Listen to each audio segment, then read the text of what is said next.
సంవత్సరములు రాకమునుపు యోసేపుకి 2 కుమారులు పుట్టిరి.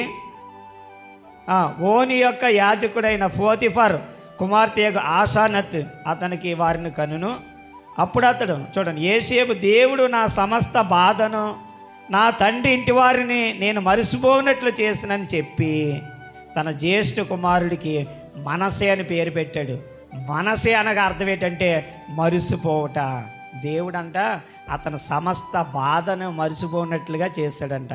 కొట్టాలి. నేను చెప్తున్నాను, ఈ ఆరాధన మొదలుకొని ముగింపు అయిపోయిన తర్వాత దేవుడు నీ సమస్త బాధని కొట్టివేయబోతున్నాడు. నమ్మినట్లయితే చప్పట్లు కొట్టు గట్టిగా.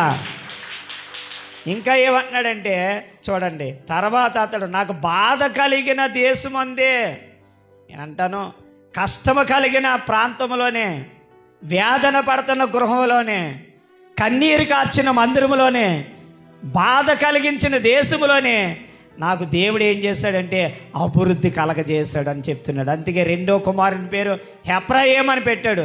దానికి అర్థం ఏంటంటే ఫలము, అభివృద్ధి అని అర్థం. అంటే నేను చెప్తున్నాను, ఏ ప్రాంతంలో అయితే బాధపడ్డాడో, ఏ ప్రాంతంలో ఏ దేశంలో అయితే చెరసాల్లో ఏపడ్డాడో ఆ దేశంలోనే మహారాజు కంటే ఎక్కువగా దేవుడు కనపరిచాడు యోసేపుని.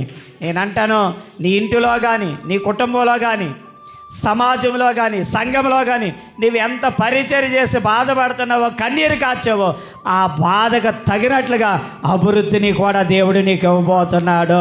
కొట్టు చపళ్ళ గట్టిగా.